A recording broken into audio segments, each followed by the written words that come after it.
کاتان باش خوێندکاران قوتابیانی خۆشەویست لە هەر شوێنێکەن سڵای خی گەورەتان لەبێ مامۆستا یوسف ڕەسوول لە یونیتی 4 سانڕایزی 11 لەگەڵتاین یونیتی 4 لە سانڕایزی 11دا ڕیڤیژنە واتە پێداچوونەوەی یونیتی 1 و 2 3 لە دەرسەکانی ڕابردوودا لە ماوەی پێشودا باسی یونیتی 1 و 2 3مان کرد دەوان یونیت 4 گرامەری تێدا نیە بەس ڕیدینگە بەڵام مراجعەی کێیە مراجعەی ئەو شتانەیە کە لە 1 و 2 3دا خوێنراون چ بابەتی ڕێزمانی بێت چ واتا بەس گرامەری تێدا نیە ئەگە ناڕدینگی تێدایە ئەکتیڤیتی هەروەها ئەپیسۆدەکەش Unit 4 Lesson 1 The rivers had risen ئەنی ڕووبارەکان چیە بەرز بوونەتەوە South West Morning News هەواڵی بەیانیانی باشووری کوێ South West باشووری خۆراوە 38 teams for 12 tours race پێشبڕکەی 38 بۆچی بۆ 12 گردی بەرین تا عادەتەن لە زمانی ئینگلیزیدا بۆ تایتڵ و ئەوانە یعنی بۆ ناونیشان و سەردێڕی هەواڵەوانە کەمتر کرد هەر بەکاردێنن بۆی هەندێک جار کە تەرجمە دەکەی وریا و حاڵتانە بە کەمتر کردار بەکاردێنێ لە تایتڵ و ئەوشتانی ئینگلیزدا 38 بۆچی بۆ پێشبڕکەی 12 گردی بەردینی From 38 schools طبعا پێشبڕکەیەکمان هەیە بۆ 38 مەکتەب کراوەتەوە گردە بەردینەکانمان هەن ئەو پێشبڕکەیە لەو شوێناندا دەکرێت from 38 schools around the country are competing in this year's race to climb 12 of Dartmoor's high hills لە 38 خوێندنگاوە لە سەرتاسەر وڵات پێشبڕکێ دەکرێت بۆچی بۆ سەرکەوتن بەسەر 12 لە بەرزترین گردەکانی داتمۆ They are already arriving in Plymouth دەمێکە گەیشتونەتە ینی ئەو تیپانە گەیشتونەتە Plymouth ready for the 2-day event ئامادەن بۆچی بۆ ڕووداوەکانی ئەو دوو ڕۆژە which starts tomorrow morning کە سبەی نەبیانی دەست پێ دەکە and finishes on Sunday سبەی بیانی دەست پێ دەکە و لە یەکشەممە تەواو دەبێ although there may be some rain هەرچەندە لەوانەیە هەندێک باران هەبێ the race will go ahead at 9 a.m. دەڵێ هەرچەندە لەوانەیە هەندێک بارانیش ببارێ بەڵام پێشبڕکەیەکە دەست پێ دەکات لە کاتژمێرنەوەی بەیانی طبعا چەند تێکستێکمان هەیە ئەو تێکستی ئەی بوو تێکستی بیمان هەیە بزانین چێ سۆفیمان هەیە لەگەڵ چێ لەگەڵ Mrs. Day Sophie hi mum it's me Sophie سڵاو دایە من چێم من سۆفیم طبعا ئەوانە تەلەبەن بەشدارین لەو مەکتەب یەشێک لەو مەکتەبانە تەلەفۆن دیارە لەگەڵ ماڵەوان دەکا سۆفی لەگەڵ Mrs. Day لەگەڵ دایکی Hello Sophie are you in Plymouth now ئێستا لە پلیمەثن ئێوە Sophie yes we got here this afternoon at 3 ئەمڕۆ سەعات 3 گەیشتوونێتە ئێرە and we have been looking around for the last 3 hours ماوەی 3 سەعات بەنێو شارەکەدا چیە ئەو ماوەی 3 سەعاتەش کە گەیشتوین گەڕاوین بەناو شاردا we have just been to the aquarium هەر ئێستا لە کوێ گەڕاینەوە ئەکوێرێن بۆ حەوزی ماسیانە دەگوترێ ئەها ماسی هەن کە لەناو حەوزی شێوانەدا هەن بەوە دەگوترێ ئەکوێرم Mrs. Day is everyone ready for tomorrow ئایا هەمووان ئامادەن بۆ پێشبڕکەیەکەی بیانی yes we are going to eat soon بەزووی دەست دەکەین بەناو خواردن and then get a good night's sleep باش دەخەوین ینی بۆی بیانی زوو بەخەبەر بین you are going to need it پێویستان پێ دەبێ ینی پێویستان پێ بەنووسنەکە مەوەستەوەیە کە زوو بخەون بۆ ئەوەی زوو لە خەو هەستن شەوەکە زوو بخەون بۆ ئەوەی بەیانی زوو لە خەو هەستن مستەر دەی دەڵێ چی مستەر دەی لەگەڵ مستەر شێرکۆیە ینی ئەو باوکی دوو تەلەبەیە قسە دەکەن بەیەکەوە دەڵێ چی دەڵێ دارا have you seen the latest weather report ئایا دوایین راپۆرتی کەش و هەوات بینیوە yes I have just been watching it on the 6 o'clock news هەر ئێستا لە هەواڵەکانی کاتژمێر 6 سەیرم کردووە Dartmoor's been getting heavy rain داتمۆن بارانێکی بەلێزمە یان بەخۆر دەیگرێتەوە مستەردەی دەڵێت چی yes it began 2 hours after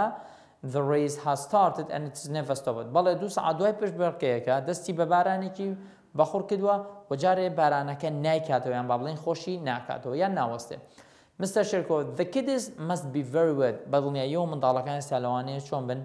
تەڕ ببن and cold و سەرمایان ببێ I hope they have been able to find somewhere safe and dry for the night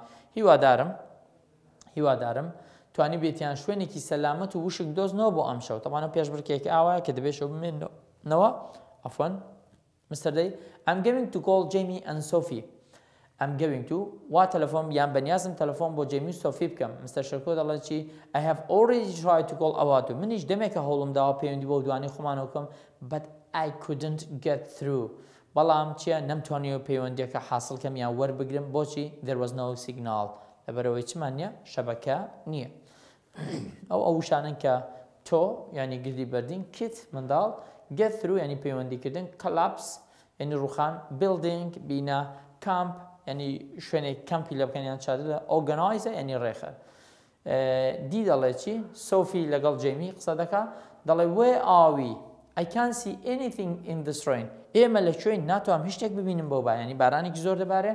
I can here's the bridge من دەتوانم ببینم here's the bridge لەو شەی bridge دا دیو ئیەکە ناخوێنێتەوە سالنتە دەڵێ ئەو پردێکە we have to cross پێویستە چ بکەین بپەڕینەوە ئاری دەڵێ چی the river is nearly over the top ئاوی ڕووبارەکە خەریکە کوێ چ دەکا ئاوی ڕووبارەکە خەریکە سەر پردەکە دەکەوێت let's go before it disappear باس بپەڕینەوە پێش ئەوی ڕووبارەکە پێش ئەوی پردەکە دیار نەوێنی پێویستە بەسە پردەکەدا پەڕنەوە پێش ئەوەی بزر ببێت سۆفی ڤانە ڕەن سۆفی ئاوردەکە دەڵێ ڤانە ڕاکە it's going to collapse خەریکە پردەکە چی لێ دەڕوخێ it's collapsing ڕوخا hold my hand ڤانە دەستم بگرە ڤانە جەمی it has gone ینی ڕۆیشت پردەکە ڕوخە we are lucky to be alive شانسمانە و بەبەختین کە چیە alive کە زیندوین بەختمان هەیە کە چیە زیندوین سۆفی دەڵێ چی listen it is 6 o'clock سەعات چەندە شەشە and we need to find somewhere to camp پێویستە شوێنێک بدۆزینەوە بۆی چییە کەمپی تێدا بکەین یان چادری تێدا هەڵدەین but the ground is just too wet بەڵام عەرزەکەش زۆر تەڕە چ بکەین we ought to find an old farm building پێویستە بینایەکی کۆن کێڵگەیەکی کشتتوکاڵی کۆن ببینەوە over there's a little place which has a roof لەو سەرە چمان هەیە لەو سەرەوە شوێنێکی بچووکی لێیە کەچی هەیە سەقفی هەیە ینی خوارەکەی دیارە وشکە you are right ڕاست دەکەی that's home for tonight ئەوە لانەی ئەم شەمانەیە ئەم ماڵی ئەم شەمانیانی ئەم شەو بە کوردی لێرە دەمێنینەوە radio you are listening to radio Plymouth ئەوە کابرایك پێشکەشکار لە رادیۆکەوە دەڵێ چی دەڵێ ئێستا ئێوە گوێبیستی رادیۆی پلیمەتن پێشکەشکارەکە پرزێنتە دەڵێ چی this is the local news at 1 ئەمە هەواڵەکانی ناوخۆیی چەندە سعادیەکە فەرمونون بە هەواڵ ناوخۆیەکانی سعادیەک yesterday's terrible weather has continued کەشوهەوا خراپەکەی دوێنێ چۆنە has continued بەردەوامی هەیە and is causing a big problems بۆتە هۆی چی کێشە و گیر و گرفتی گەورە on داتمەوە لە داتمەوە they had to stop the 12 tours race at 8 this morning لە داتمەوە پێویست بوو چ بۆستێنن بە ناچاریەوە پێشبڕکەی 12 گردەبەردینیەکانیان وەستان لە سەعاتەشتی بەیانی it could not continue ناتوانی بەردەوام بن because the river had risen dangerously ڕووبارەکان ئاستی ئاوی ڕووبارەکان بە شێوەیەکی مەترسیدا بەرز بۆتەوە and destroyed a bridge پردێکی ڕووخان on the road لەسەر ڕێگاکە the organizer have found nearly all the teams ڕێخەرەکانی ئەو پێشبڕکەیە تقریبا زۆربەی تیمەکانیان دۆزیوەتەوە only a London team تەنها تیمێکی لەندەن نەبێ Valley Road Comprehensive still missing TP یان تاقمی یان تیمی Valley Road مەکتەبی Valley Road Comprehensive still missing لا يزال چۆنن missing دیار نین یاخود ونن زۆر باشە ئەوە ئەو ڕدینگانە تەمان دەبێت باشی بخوێنیەوە پاشان ئەمەرکانی خوارەوە جێبەجێ دەکەین do the tasks ئەمەرکانی خوارەوە جێبەجێکە copy and complete the time chart ئەو time chart ئەو خشتەیە چ لێ بکە تەواو بکە تەمان ئەوە لەسەر کتێبەکەت هەیە تۆ لێرە چی لێ دەکەی تەواوی دەکەی یەکەمیان newspaper report کەی کراوە Friday کراوە conversation Sophie and Mary ساعات چەند کراوە at 6 p.m. on Friday conversation سێم Sophie and team 6 p.m. on Saturday چوارەمیان conversation Mr. Day and Mr. Sherko on Saturday evening ئێوارەی شەممە کراوە 1 p.m. after the 6 o'clock news دوای هەواڵەکانی ساعات چەند ساعات 6 5 radio presenter پێشکەشکاری رادیۆکە ئەو چەند کراوە کەی کراوە Sunday afternoon یەکشەممە دوای نیوڕۆکەی note other events on time in order ڕوودا و کاتەکان بەڕیز دیاری بکە طبعا ئەو کاتانەمان هەیە 3 p.m. Friday Valley Road team arrive in Plymouth ساعت 3 دوای نیوەڕۆ تیمی ڤالی ڕۆد گەیشتە پلیمەت 3 PM بۆ 6 PM یعنی 3 دوای نیوەڕۆ بۆ 6 ئێوارەیان هەر دوای نیوەڕۆ فرایدەی visit to the aquarium سەردانی شویان کردو سەردانی حەوزی ماسییان کردووە 9 AM نۆی بەیانی ساتردەی ینی ڕۆژ شەممە نۆی بەیانی پێشبڕکەی 12 گردە بەردینیەکە دەستی پێ کردووە 11 بەیانی ڕۆژی شەممە هێڤی ڕۆین بگەن بارانە بەلێزمەکە دەستی پێ کرد نزیکەی سعات 6 دوای نیوەڕۆی شەممە مستەر شێرکۆ try to phone his children هەوڵیدا پەیوەندی بە منداڵەکانیەوە بکە یەکشەممە سعات 8 بەیانی ئۆرگەنایزە stop the race ڕێخەرەکانی پێشبڕکەیەکە وەستان ڤالی ڕۆد team was missing تیپی ڤالی ڕۆد چییە دیارنین correct the statement that are wrong ئەوانەی هەڵەنچیان لێ بکە ڕاستیان بکەوە ئەو ڕستانی Sophie visited the aquarium alone Sophie بەتەنها سەردانی چی کرد سەردانی حەوزی ماسیەکەی کرد Sophie and her school friends هەڵەیە Sophie و چێ Sophie و هاوڕێکانی قوتابخانەی سەردانی چیان کرد سەردانی ئەکوێریمیان کرد together Before the race no one had expected any rain پێشبڕکەیەکە کەس تەوەقعی کەس پێشبینی ئەوەی نەکرد بوو کە باران ببارەیان کەس پێشبینی بارانی نەکرد بوو Before the race the newspaper predicted rain پێشبینی چی کرد بوو پێشبینی بارانی کرده بوو خاڵی سێمیان The organizer stopped the race soon after the bridge had collapsed ڕێخەرەکان هەردوای ڕوخانی پردەکە چیان کرد پێشبڕکەیەکان وەستان دەڵێن چی The organizer stopped the race the morning after بەیانی ڕۆژی دواتری چی کە پردەکە ڕوخا چوارەمیان When the two fathers spoke کاتێک دوو باوکەکە ینی باو مستەر شێرکۆ مستەر دەیک قسان دەکرد Their children had already been able to find somewhere دەمێک بوو شوێنێکیان دۆزیبەوە بۆچی شوێنێکیان دۆزیبەوە able to find somewhere safe and dry شوێنێکی سەلامەت و وشکیان بینیبووە تەبانەوە ئەن ڕاستە خاڵی پێنجەمیان At the time of the radio report لە کاتی راپۆرتی رادیۆکە There had been heavy rain for nearly 2 ماوەی 24 ساعت بوو بارانێکی چۆن یان نزیکەی 24 ساعت بوو بارانێکی بەلێزمە دەباری At the time of the radio report لە کاتی راپۆرتی رادیۆکە There had been heavy rain for more than زیاتر لە 24 ساعت بوو نەک نزیکەی خاڵی سێمیان دەڵێکی decide who probably said what کێ ئەم قسانەی کردووە کێ قسانەی کردووە وە کێیش کردوویانە خاڵی 1 بۆ 5 تەوان 5 کەسایەتیمان هەیە و 5 ڕستەشمان هەیە لە کتێبەکەتدا 5 ڕستە و بۆ 5 ناوی کەسایەتیمان هەیە Mrs. شێرکۆ A farmer, a race organizer, a radio Plymouth reporter, a teacher from Valley Road Comprehensive. هەروەها 5 کۆمنتیشمان هەیە ئەوانیش بە ABCD.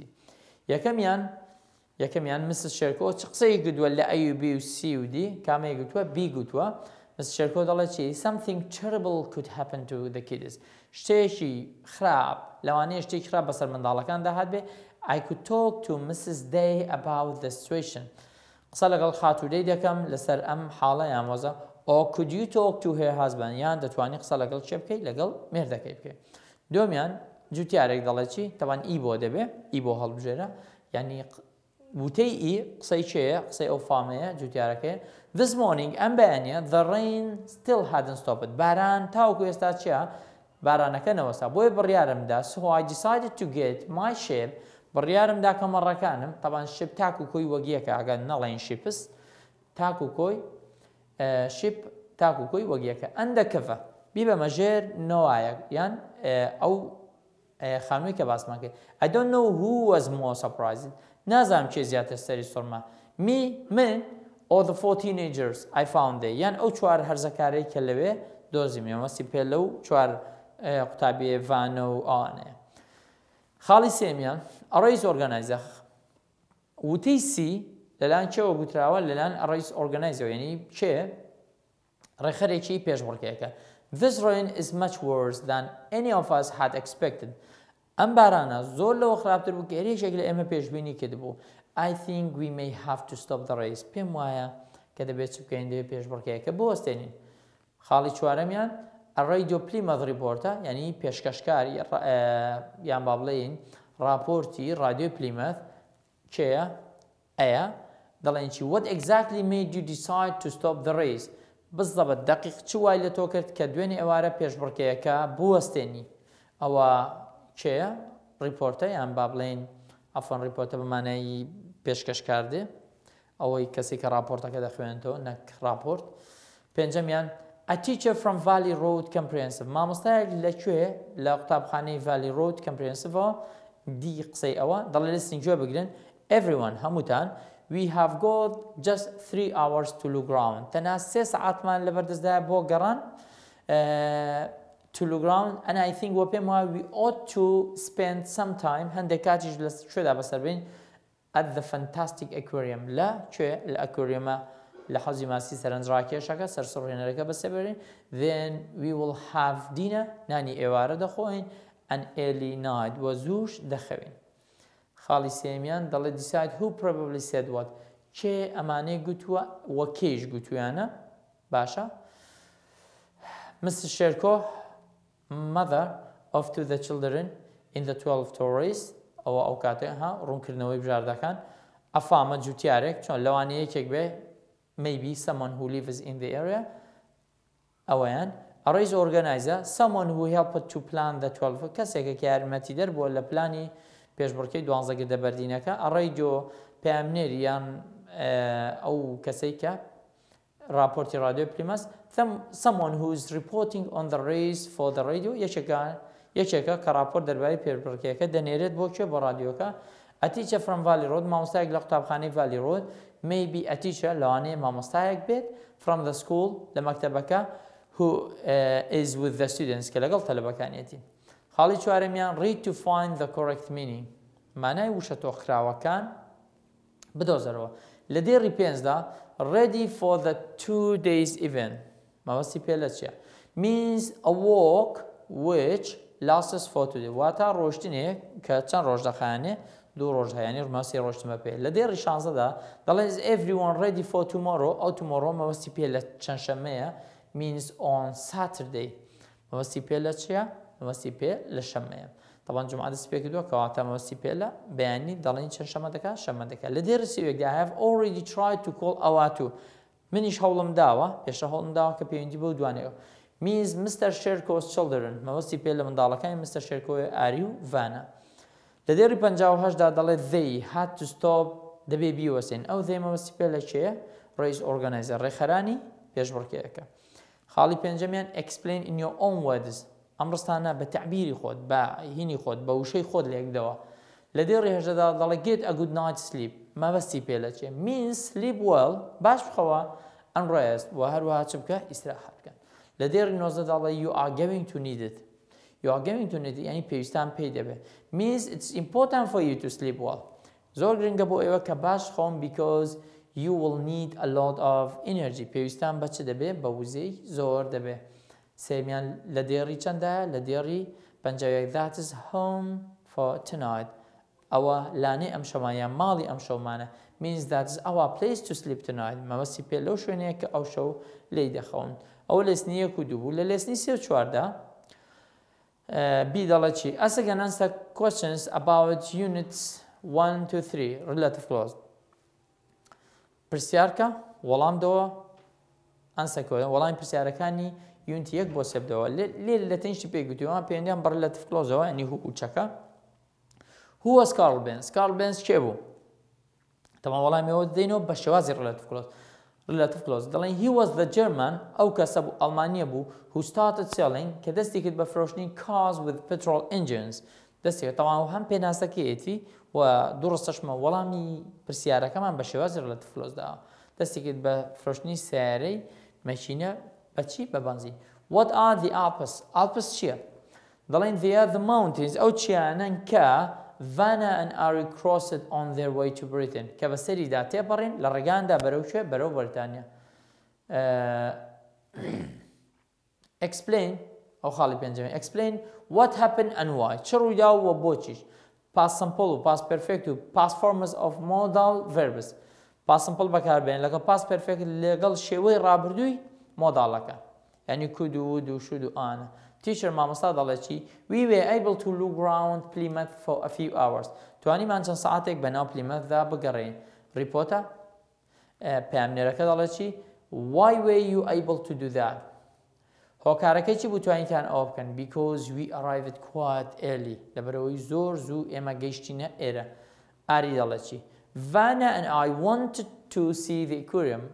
من و Vanna ویستمان حەوزی ماسیەکە ببینین پێشکەشکارەکە دەڵێ چی پێیانێرەکە why did you want to do that بۆچی ویستان دەتانویست ئەوە بکەن because we had found out about it before our trip to Plymouth لەبەرەوە پێش ئەوەی گەشتکەین بۆ ئەو شوێنە پێش گەشتەکەمان بۆ پلیمەث دەربارەی ئەو شوێنە چمان کرد بوو بیست بوومانیان بە دوای داگەڕاین جەیمی دەڵێ چی I was feeling full of energy at the start لە سەرتادا هەستم بە وزەیەکی زۆر دەکرد why was that بۆچی هۆکارەکەی چی و بۆچی ئەمە because I had been able to get a good night's sleep لەبەرەوەی شەوەکە توانی بووم بە باشی بخۆم organizer ڕێخەرەکە We were very surprised by the weather. سەرمان سوورما بەچی تووشی سەرسوورمان بووین بەهۆی کەشوهەوا پامنێرەکە دەڵێ why were you so surprised بۆچی تووشی سەرسوورم بۆچی ئەوەندە زۆر سەرتان سوورما because the weather reports had not been too bad لەبەرەوەی راپۆرتەکە ژناسیەکان ئەوەندە خراپ نەبوون یعنی پێشبینی ئەو بارانیان نەکرد بوو پێنجەمیان مامۆستاکە دەڵێ چی most teams had to stop and rest sometimes دەڵێ زۆربەی تیمەکان دەبووە وەستابان و چیان کرد بە پشویان دابە but our team didn't have to do that بەڵام تیمەکەی ئێمە نەدەبوو پشووی دابە why was that بۆچی because they had trained so hard لەبەر چی لەبەرەوەی بە سەختی مەشقیان کردبوو یان ڕایەنانێکی باشیان کردبوو organizer most teams had to stop at the river زۆربەی تیمەکان لە ڕووبارەکە وەستان why did they have to do that بۆچی دەبوو because the bridge had collapsed لەبەرەوەی پردەکە چ بوو ڕووخا بوو and so they couldn't go any farther لەبەرەوە نیان دەتوانی چیە زیاتر بڕۆن ئەوە بەنسبەت یونیتی چوارەوە ئێستا هەر لە یون چواردا دەچینە سەر ئەکتیڤیتی بووکەی بزانین لە ئەکتیڤیتی بووکدا باسی چمان هەیە ئێستا ئەویش باز دەکەین طبعا ئەوشیان هەر ریڤیژنە یەکەمیان ڤۆکابولەریە where places are ئەو شوێنانە دەکەونە کوێ look at the map سەیری ئەو نەخشەیە دەکەین طبعا ئەوە نەخشەی ئینگڵاندا ئەوە لەندەنە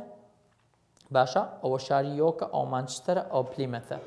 طبعا لە سەر هەر نەخشەیەکدا و ئاراستانەمان هەیە ئەوە نۆرتە ئەوە ساوثە ئیست وێست ئێرە دەبێتە نۆرث ئیست ساوث ئیست ساوث وێست لەگەڵ نۆرث وێست ئیسترن نۆذرن سەدرن وێسترن لەندەن ئەم پلیمەث لەندەن و پلیمەث ئین دەکەونە کوێی ئینگلاند دەکەونە کوێی ئینگلاند سەیری خوارە بکە سەدن دەکەونە بەشی باشووری هەن دەکەونە خوارەوەی یۆک ئەن مانچستەر یۆک و مانچستەر دەکەونە کوێی ئینگلاند in northern England کەوتونەتە بەشی باکووری ئینگلاند look at the patterns 1 and 2 and then write two more similar statements دوو ڕستەی لەو جۆرەشمان بۆ بنووسە یەکەمیان pattern number 1 London is in south east England لەندەن دەکەوێتە کوێ سەیریکە دەکەوێتە south east of England دووەمیان Plymouth is in the south west طبعا لێرە باس چمان کردووە باسی باشوور و باکوورمان کرد بەڵام ئەگە بە دەقیقی بڵێن ڕاستە گوتمان لەندەن دەکەوێتە کوێ دەکەوێتە باشوور لەگەڵ پلیمەث بەڵام لەندەن دەکەوێت بە دەقیقی دەکەوێتە کوێ دەکەوێتە south east یعنی دەکەوێتە ئێرە پلیمەث دەکەوێتە ئێرە ئەی بەنسبەت مانچستەر و یۆکەوە بزانین چیە Manchester is in the north west کەوتۆتە north west یۆک کەوتۆتە کوێ کەوتۆتە north east یۆک is in the north east of England ئەو بۆ ئەوی بزانین کە ئاراستە دیاری بکەین vocabulary دومیان some و nothing و everywhere و ئانە بەکاربێنە دەڵێ add 3 more words from the texts in your student's book لە کتێبی قوتابیدا دەڵێ سێ دانەیەکە زیاد کە then complete the table someone anyone no one everyone طبعا ئەوانە هەموو بۆ کەسە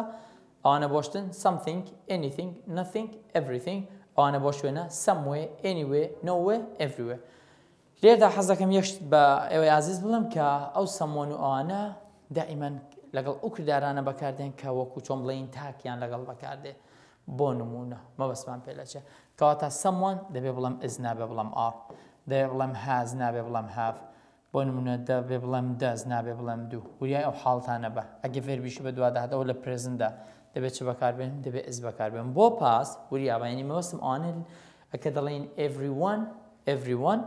ڕاستە لەوانها دەڵێم everyone باشە مەوەستم بێت لە هەمووتان بەڵام کردداری چی بەدووادا ئەو کرددارانی لەگەڵ بەکاردێن کە لەگەڵ ناوێکی چی بەکاردێن لەگەڵ ناوێ شتێک یعنی کە دەڵێم everyone دێ بڵێم ئس نابێ بڵێم r باشە دێ بڵێم has نابێ بڵێم have بەو شێوەیە وریای حاڵتە بن زۆرتر بە پرسیاری ئەوەی دەکات دەڵێ ئەوانە لەگەڵ تاک بەکاربێنیان لەگەڵ کۆ وریای ئەوانە بە use words from the a طبعا ئێرە دەبێت یەکەم جا ئێرە پڕکەینەوە جادەین ئەو چالەکەی پێ حل دەکەین I can wait let's go جەمی دەڵێ چی دەڵێ ناتوانم چاوەڕێکم با بڕۆین مامۆستا دەڵێ چی just a minute listen everyone هەمووتان گوێ بگرن we are not going anywhere ناچین بۆ هیچ شوێنێک until you have all checked that you have got everything تاوەکو هەمووتان چۆن دەڵێ چەکێکی خۆتان نەکەن کە هەموو شتێکتان پێە with you and things you need for camping during the race و ئەو شتانێک کە پێویستانە بۆ کەمپینگ بۆ مانەوە چادر هەڵدان during the race لە ماوەی گەشتە Sophie it is good زۆر باشە we are checking ئێمە خۆمان دەپشتین ینی چۆن دەڵێ چەکێکی خۆمان دەکەین because I haven't got any pants has anyone got anything to cook with باشە دەڵێ هیچ یەکێک لە ئێوە هیچ شتێک پێیە کە چیە دەڵێ ئێمە هیچ بۆ نەتاوەیە قاپێک شتێکمان پێ نییە تاوامان پێ نییە پان any pants هیچ یەکێک لە ئێوە هازمان بەکارهێنانەمان گوتو have anyone دەڵێ has anyone got anything to cook with کەس هیچی پێیە کە شتێکی لە ناودا لێنین شیوەک شتە I think I have got 2 pants پێم وابێ من 2 تاوام پێیە somewhere here لە شوێنێک دامناوە yes look here they are ئەوەتانە ها سەی ڕسمەکە بکە 2 تاوای بەدەستەوەیە great ئاری دەڵێکی داتمۆ here we come داتمۆ ئێمە لێرەین چالاکی سێمیان باسی گرامەرە پریپۆزیشنەکانە complete this piece from the school website ئەوە لە وەبسایتی مەکتەب وەرگیراوە add this preposition to the time expression add this preposition ئەم جێناوانە ئەم عفوان ئەم ڕازە پەیوەندیانە زیاد کە بۆچی بۆ دەربڕینانە ئەوە لە هینی مەکتەبە وەرگیراوە لە لینکی مەکتەبە وەرگیراوە the 12 tours race happens مادام مانگمان هەیە دەڵێن in November every year هەموو ساڵێک this year it started مادام کات هەیە دەڵێم at مادام ساعتمان هەیە مادام ڕۆژی هەفتەیە دەڵێم on the 12th of November the race goes for 2 days during these 2 days the teams have to climb 10 of Dartmoor's highest بەسەردە لە بەرزنگردەکانی داتمۆدا Valley Road Comprehensive first sent a team in مادام ساڵە in بەکاردێن and we have completed in the 12 tours race every year since then لەو کاتەوە بی دەڵێ چی complete another part بەشێکە of the story لەم چیرۆکە with these prepositions بەمانە بە about to around to for ئانە بەکاربێنە this year as usual teams came from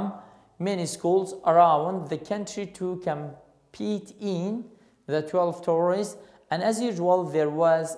short stories about the race in the local newspaper however this was not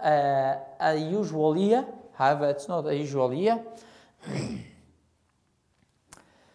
because of the terrible weather the organizer had to stop the race and go looking for the teams all over the middle of Dartmoor they found nearly everywhere but our team were still missing soon Radio Plymouth was reporting the story and then it was even on the national news بابینە سەر ئەو چالاکیە چالاکی چوارەم زانین باس چ دەکە چالاکی چوارەم هەر ڤۆکابلەریە پەیوەندی بە فریزەڵ ڤێربەوە هی فریزەڵ ڤێرب لە چ پێکاتوە لە ڤێربێک پێک دێت لەگەڵ چی لەگەڵ ئینێک ئۆنێک ئەتێک ئەوانە بەڵام ماناکەی جیاوازە لەگەڵ ڤێربەکە زۆرجار ماناکە complete things that people said in Plymouth use these phrasal verbs ئەو فریزەڵ ڤێربانە بەکاربێن یەکەمیان ئاری have you got time to look round look لەگەڵ round بەمانای گەڕاندێ have you got time کاتمان هەیە بۆ ئەوەی look round the old fishing port پیاسەیە یان گەڕانێک بە کوێدا بکەین old fishing port بەندەرە کۆنەکەی ڕاوەماسی it looks interesting ماوسە yes let's do that بە ئەمە بکەین then we will go to the aquarium جەمی دەڵێ چی can we go into the aquarium now go ahead نی فەرموو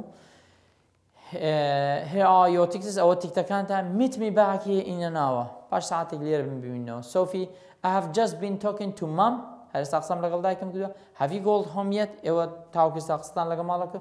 I tried a few minutes ago. چەند لەحزەیەک چەند خولەکێک لەمە پێش هەڵمدا but I couldn't get through. پەیوەندەکەم بۆ حاصل نەبوو یان بۆم وەرنەگیرە. I'll try again now. ئێستا هەوڵ دەدەمەوە. چالاکی پێنجەمە هەر پەیوەندی بە گرامەرەوە question form. چۆن پرسیار دروست دەکەین. Write question for the answers. وەڵامەکان عادەتەن پرسیار دەکرێت ئێمە وەڵام دەینەوە بەڵام لێرەدا وەڵامەکانیدا تۆ پرسیاری بۆ بنووسە. بەوێن پرسیارکەوە نووسراوە they arrived in Plymouth at 3 on Friday afternoon. طبعا لێرە بە پێی ڕستەکە پرسیارەکان دەنووسین بە پێی ئەو ڕستە. مادام بە پاس کراوە کاتە پرسیارەکەش دەبێت بە پاس بکرێت. مادام پرسیار لە کات کراوە کاتە دەبێت کاتەکە لا ببرێت. دەبێتە چی؟ When did they arrive؟ کە وەڵام دەدەینەوە دەڵێن they arrived. کەی گەیشتن؟ دەڵێن ئەوان کەی گەیشتون in Plymouth at 3 on Friday afternoon. ساعت 3 دوانی ڕۆژی جمعە. They traveled there from London on the school bus. How بەکاربێنە کاتە دەڵێن how did they get there؟ چۆن گەیشتونێرە دەڵێن بە پاس. پرسیاری سێمیان لەبەرەوەی بە because وەڵام دراتەوە دەهێ بەوای پرسیار بکرێت because they wanted to compete in the 12 tour race. Why did they come؟ بۆچی هاتوون؟ بۆی بەشداری لەو پێش بڕکەی 12 گردە بە دینیەکەدا بکەن. How many بەکار هاتووە کەواتە دەبێت ژمارە هەبێت. There were 38 teams in the race. دەڵێ 38 تیپ هەیە کاتە دەی بڵێن چەند تیپ هەیە. How many teams were there؟ دەڵێن there were 38. پرسیاری پێنجەمیان ئەو کیۆ ینی question ئەیەکە ینی answer. No مادام بە یەسونەوە کاتە دێ پرسیار بەکێ بکرێ بە auxiliary verb بکرێ کاتە لێر ددمان هەیە دەڵێن بزانین وەڵامەکە چێ no not on Friday نەخێر لە ڕۆژ جمعانیە it starts next morning on Saturday. ڕۆژ شەممە بەیانیەکەی دەست پێ دەکات کەواتە دیارە پرسیارەکە ئاوا دەڵێن did the race started on Friday؟ ئایا پێشبڕکێکە ڕۆژ جمعە دەست پێ دەکات دەڵێن نەخێر ڕۆژ چەند شەممە دەست پێ دەکات ڕۆژی دواتر بەیانیەکەی شەممە دەکات. He tried to call his two children Ari and Vanna. هەوڵی دا پەیوەندی بە دوو منداڵەکانی و ئاری ڤانە بکات کەواتە دەڵێن who did Mr. Shirko try to call؟ Mr. Shirko ویستی پەیوەندی بە کێوە بکات. پرسیاری حوتەم They decided to sleep in an old farm building. بڕیاریان دا کە لە بینایەکی کۆنی کشتتوکاڵی یان زراعەت یان فەلاحدا بژین. Where did they sleep؟ ئەوان لەکوێ خەوتن؟ ئاخیرا مادام یەسونەوە کتوان بە auxiliary. Was Sophie the first to see the farm building؟ Sophie یەکەم کەس بوو کە شوێن دەڵێن no Sophie wasn't the first to see the farm building. Vanna was. چێ بوو؟ Sophie نەبوو چێ بوو؟ Vanna بوو. لێسنی 3 بۆ 4 3 و 4 grammar modal verbەکان بەکاربێنە be able to لەگەڵ چێ لەگەڵ هات بێتە. Complete the conversation. دەڵام ئەو conversationانە ئەو گفتوگویانە تاوەکە choose from the following. Can یان can't مەستیان مەزن should یان shouldn't بەکاربێنە. Team we must try to reach Silver Falls by 3. پێویستە بگەینە کوێ Silver Falls by 3. Sam says he and Annie will there to meet us then. And he said we shouldn't بەکاربێن shouldn't be late. Well we can take the mountain can بەکاربێن لە بۆشایی سێمیاندا. The valley road and I think we should بەکاربێنە go by the mountain road. It is shorter. B دەڵێ complete the conversation choose from the following. ئەوانە بە can و can't might یا might not هات بێتە لەگەڵ هات بێتە not بەکاربێنە. Team بە هەمان شێوە دەڵ look we can't go on بۆچی ئیلین دەڵێت چی and more rocks might fall on us so we had better not stay here. You are right. Team دەڵێ you are right. We had better turn back. پێویستە چ بکەین بگەڕێینەوە. C دەڵێت چی complete ئەویش بە هەمان شێوە بە be able to couldn't to have to یان not have to بەکاربێنە. We are very sorry that we couldn't get here at 3. Sam دەڵێت don't worry about it. You couldn't come by the mountain road. That was Tim دەڵێت that was the problem. We tried but we had to turn back because of a rock fall. Luckily Lynn دەڵێت luckily we were able to take the valley road instead. Oh yes but that takes much longer. چارەکی دومیان هەر گرامەرە past simple یان past perfect بەکاربێنە. Put the verbs کردای ناوکانەکان خەستە شەو ڕاستەکانیان choose between the past and the past perfect. Past simple یان past perfect بەکاربێنە. Tim and Lynn ئەو کەمە they came بە past دەبێت they came to the rock fall only after they climbed. They came بە had climbed at the way to the top of the mountain road. By the time they got back down to the bottom of the mountain again, B madam ata B lapazdashi was was already 2 o'clock. And Semia and Tim's mobile gawakada came had gone, and so he could not call Sam and Anne to tell them what happened happened. He and Lynn ride past the better road along the valley road as fast as possible, but they had lost too much time. Benjamin, it bila past that man was where madam it was bakardinin already dark when they get past the better got to Silver Falls, but luckily their friends had waited for them. Chalaki Semian, her grammar present perfect and present perfect continues bakar bena. اوش با من شو کردن نو کانکان دخیل سر شو راسته که لبینی present perfect و present perfect continuous یکیشان بکار بینه. یکمیان the word builder they came has been building. دومیان دبیت چی دبیت have now reached. دومیان باشی یکمی workman هی دبیت have been working. باشی دومی دبیت چی have never بیاکب که باشی سیم دبیت been. چالکی نمونه سیمیان also make man here the have also been making but present perfect continuous. Rise the have rising. Chwaramian develop man the came have been developing. Bashidiomi appear the beta have appeared. Benjamin car makers also try man here the have also been trying. Bashidiomi Neri will be able to manage the came have not be a came by being able to. Grammar ocean describing changes or basi adjective or adverb daka. Dal look at the sales serium khshti frosh nabka for 3 popular models both sale banabantin model kan that the Mitsumoto car company makes ka au sharike company ay sare drusti kidwa complete the description was fakan talk of the sales last year and this year salain rabrdu amsa او جوری سعر كانن Bluebirds Highlander legal X99. There was a slight fall or basi adjective a slight fall in sales last year, but sales have increased steadily. Burada çya bariz boto Highlander çili hatwa lens moroshto bariz başan. The sales increased steadily last year and there was a slight kemek bariz boto increased this year amsa. زين X note نوكا شونا sales كم زاد دابزيو باشان لأنك برز بوتو fell slightly last year but this year increased rapidly بخيريتشا برز بوتو بنجامين هر grammar بيندي برلت flows with extra information أو أن لينتيو كدو سيدا باسران وأنا add the extra information in brackets to the correct part of the main sentence. Chris dreams of buying an X90. He loves sports car. حزيلتشا يعني أو درسته كاتا دلين شيء. Chris who loves sports car dreams of buying an X99. He always dreams of buying one that is bright red. Now red is his favorite color. Chile دكين دلين he always dreams of that of one that is bright red. لبروي باس شد كاوش ما مكان لبروي لسرو باس كسمع كدو هويا ناوكش لسرتا دوكما لير ناوكل لكوتا يوشتا وش ما بكار هناو يكوماش بكار ديني. Harry and Sally think the right car for them is the Bluebird. They have 2 young children. يكسو والله ما كتام بيدلم. Harry and Sally لبروي سرتا يكومايك who have 2 young children كومايكا think the right car for them is Bluebird. كواتا إيه مادام كسديكين هو رجع مقصود أو بينه دوكومايديو بلام. This family car is safe and reliable and it's also cheap to run. Being cheap to run is important to them. رستك أبو شوي لده طبعا هو اللي ينتج ده بتفاصيل بس كده اللي بس مراجعك خيره.